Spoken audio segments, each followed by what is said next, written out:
ರಾಜ್ಯದಿಂದ ಕುಮಾರಸ್ವಾಮಿ ಪ್ರಮಾಣ ವಚನ ಫಿಕ್ಸ್.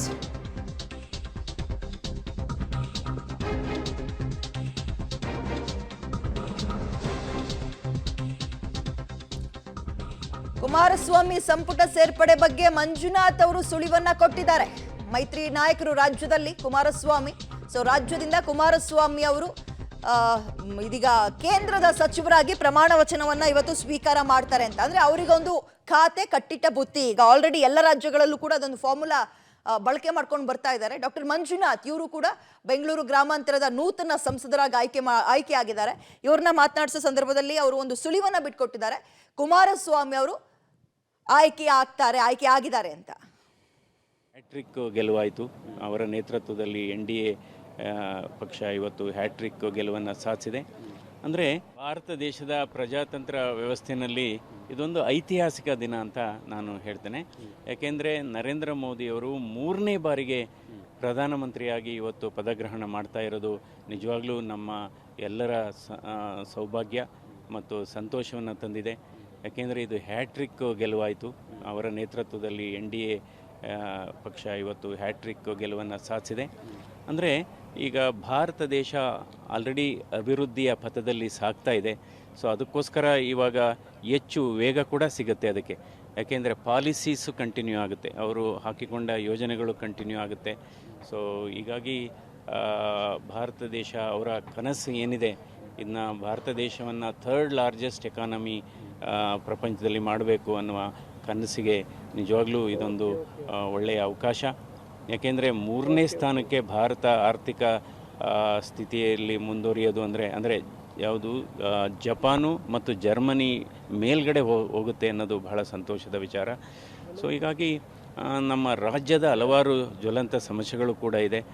ಹೀಗಾಗಿ ಅದಕ್ಕೂ ಕೂಡ ಒಂದು ಪರಿಹಾರ ಸಿಗುವ ವಿಶ್ವಾಸಗಳಿದೆ. ಈಗ ನೀವು ಅವರ ಕ್ಯಾಬಿನೆಟ್ ಸಂಸದರಾಗ್ತಿದ್ದೀರಿ ಮೊದಲ ಬಾರಿಗೆ, ಅವರ ಅವಧಿಯಲ್ಲಿ ಹೇಗೆ ಅನ್ನಿಸ್ತಿದೆ? ಇಲ್ಲ, ತುಂಬ ಸಂತೋಷ ಆಗುತ್ತೆ. ಯಾಕೆಂದರೆ ಅವರು ಬಹಳ ಪ್ರೋಗ್ರೆಸ್ಸಿವ್ ಪರ್ಸನ್. ಅಂದರೆ ಹಲವಾರು ಸಲಹೆಗಳನ್ನು ಕೊಟ್ಟರೆ ಅದಕ್ಕೆಲ್ಲ ಒಂದು ಸ್ಪಂದನೆ ಸಿಗುತ್ತೆ. ಯಾವುದಾದ್ರು ಕನ್ಸ್ಟ್ರಕ್ಟಿವ್ ಉತ್ತಮವಾದಂಥ ಸಜೆಷನ್ಸ್ ಕೊಟ್ಟರೆ ನಮ್ಮ ಆರೋಗ್ಯ ಕ್ಷೇತ್ರದಲ್ಲಾಗ್ಬೋದು ಅಥವಾ ಇತರ ಕ್ಷೇತ್ರಗಳಲ್ಲಾಗ್ಬೋದು, ಯಾವಾಗಲೂ ಅವರು ಈಸ್ ಎ ಗ್ರೇಟ್ ಲಿಸ್ನರ್. ಹೀಗಾಗಿ ಕೆಲಸ ಮಾಡಲಿಕ್ಕೆ ಒಂದು ಅವಕಾಶ ಸಿಕ್ಕಿದೆ ನಮಗೂ. ಸರ್, ಈಗ ಸಹಜವಾಗಿ ನಿಮ್ಮ ಹೆಸರು ಕೂಡ ಸಚಿವ ಸ್ಥಾನದ ಆಕಾಂಕ್ಷಿಗಳ ಪಟ್ಟಿಯಲ್ಲಿ ಕೇಳಿ ಬರ್ತಾ ಇರುವಂಥದ್ದು. ಕುಮಾರಸ್ವಾಮಿ ಅವರು ಕೂಡ ನಿಮ್ಮ ಪರವಾಗಿ ಒಂದಿಷ್ಟು ಮಾತುಕತೆಯನ್ನು ಕೂಡ ನಡೆಸ್ತಿದ್ದಾರೆ ಅನ್ನುವಂಥ ಮಾಹಿತಿಗಳಿದ್ದಾವೆ. ನಿಮ್ಗೆ ಆ ಬಗ್ಗೆ ಏನು ನಿರೀಕ್ಷೆಗಳಿದ್ದಾವೆ ಅಥವಾ ಏನಾದರೂ ಫೋನ್ಗಿನ್ ಬಂದಿತ್ತಾ ನಿಮಗೆ? ಇಲ್ಲ, ನನಗೆ ಅದ್ಯಾವುದು ಮಾಹಿತಿ ಇಲ್ಲ. ಅಂದರೆ ಈಗ ಸನ್ಮಾನ್ಯ ಕುಮಾರಸ್ವಾಮಿ ಅವರು ಇವತ್ತು ಪ್ರಮಾಣ ವಚನ ಸ್ವೀಕರಿಸಲಿದ್ದಾರೆ ಅನ್ನೋದು ಅದು ಇನ್ನೊಂದು ಬಹಳ ಸಂತೋಷದ ವಿಚಾರ. ಯಾಕೆಂದರೆ ಅವರು ಆಲ್ರೆಡಿ ಈಗ 2 ಬಾರಿ ಸಂಸದರಾಗಿ ಕೆಲಸ ಮಾಡಿದ್ದಾರೆ ಮತ್ತು 2 ಬಾರಿ ಮುಖ್ಯಮಂತ್ರಿಗಳಾಗಿ ಕೆಲಸ ಮಾಡಿದ್ದಾರೆ. ಹೀಗಾಗಿ ಅಂಥವರು ಸಚಿವ ಸಂಪುಟದಲ್ಲಿದ್ದರೆ ರಾಜ್ಯಕ್ಕೆ ಮತ್ತು ರಾಷ್ಟ್ರಕ್ಕೆ ಬಹಳ ಸಹಾಯ ಆಗುತ್ತೆ. ಯಾವಾಗಲೂ ಜನರ ಪರವಾಗಿ ಯೋಚನೆ ಮಾಡತಕ್ಕಂಥ ವ್ಯಕ್ತಿ. ಅದು ಒಂದು ಬಹಳ ಸಂತೋಷದ ವಿಚಾರ. ಸಂಪುಟ ಸೇರುವ ನಿರೀಕ್ಷೆಗಳೇನಾದರೂ ಇದೆಯಾ ಸರ್? ಅಲ್ಲ, ಅದ್ರ ಬಗ್ಗೆ ನಮಗೇನು ಮಾಹಿತಿ ಇಲ್ಲ. ಅಂದರೆ ಜನರು ಬಯಸ್ತಾ ಇರ್ಬೋದು, ಜನರುಗಳು. ಯಾಕೆಂದರೆ ನಾನು ವೈದ್ಯಕೀಯ ಕ್ಷೇತ್ರದಲ್ಲಿ ಒಂದು ಕ್ರಾಂತಿಕಾರಿ ಬದಲಾವಣೆ ಮಾಡಿದ ಹಿನ್ನೆಲೆಯಲ್ಲಿ ಜನರು ನಿರೀಕ್ಷೆ ಮಾಡ್ತಾ ಇರ್ಬೋದು. ಅಂದರೆ ಮುಂದೆ ನೋಡೋಣ ಏನೇನಾಗುತ್ತೆ. ಈವರೆಗೂ ಯಾವುದೋ ಫೋನ್ ಬಂದಿಲ್ಲ? ಫೋನ್ ಇಲ್ಲ. Okay sir, thank you. ಇದಿಷ್ಟು ಡಾಕ್ಟರ್ ಮಂಜುನಾಥ್ ಅವ್ರ ಮಾತು. ಕ್ಯಾಮ್ರಾ ಪರ್ಸನ್ ಜಿತೇಂದ್ರ ಕುಮಾರ್ ಜೊತೆ ಶಬ್ಬೀರ್ ನಿಡಗುಂದಿ, ಪಬ್ಲಿಕ್ ಟಿವಿ, ನವದೆಹಲಿ.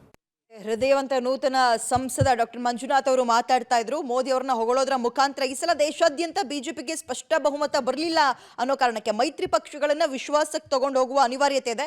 ಇದರಲ್ಲಿ ರಾಜ್ಯದಲ್ಲಿ ಮೈತ್ರಿ ಆಗಿದ್ದಂತಹ ಜೆಡಿಎಸ್ಗೂ ಕೂಡ ಒಂದು ಸ್ಥಾನ ಸಿಗತ್ತೆ. ಇನ್ನು ಕುಮಾರಸ್ವಾಮಿ ಅವರಿಗೆ ಈ ಸಲ ಕ್ಯಾಬಿನೆಟ್ ನಲ್ಲಿ ಸ್ಥಾನ ಸಿಗತ್ತೆ ಅನ್ನೋದ್ರ ಬಗ್ಗೆ ಡಾಕ್ಟರ್ ಮಂಜುನಾಥ್ ಅವರು ಸುಳಿವು ಕೊಟ್ಟಿದ್ದಾರೆ. ಅದ್ರ ಬಗ್ಗೆ ಕೇಳೋಣ.